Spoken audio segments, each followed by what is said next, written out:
O pregoeiro, o presidente da Sociedade de Caza e Pesca de Lalín, Luís Nistal, fixo un alegato en defensa de caza e de cazadores, destacando o compromiso dos cazadores co medio ambiente. As terras de Camba recordan sempre esa aroma outonal de setas, de bosque, de campo, de xente comprometida co medio ambiente, porque o medio ambiente comprométese un coguel todos os días do ano, non simplemente nunha manifestación.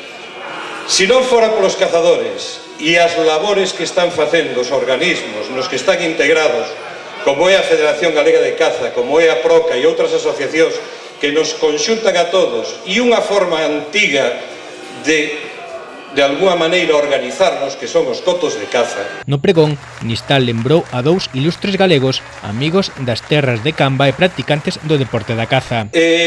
Non son palabras de don Álvaro Conqueiro, que visitou estas terras e foi moi amigo de Rodeiro, moi amigo de Dozón, igual que don Xosé María Castro Viejo, que foi un naturalista importante, o primeiro naturalista casi que consigue concluir unha obra importante sobre a naturaleza galega, sobre o medio ambiente galego. Digamos que é o pai, quizá, do naturalismo en Galicia. Un pregón moi seguido polos cazadores que aplaudiron a defensa da caza do presidente, que por detrás escoitaba os berros dos ecoloxistas.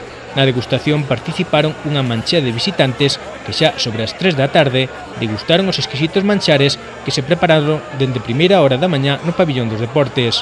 O alcalde lamentou os danos do temporal e pideu que os asistentes disfrutaran da visita. E, bueno, sabedes o que nos dixo aí, nos tirou os estándares, nos tirou por terra todo un traballo destes últimos 15 días. Pero, bueno,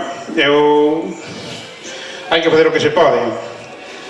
Contra eso non temos nada que luchar.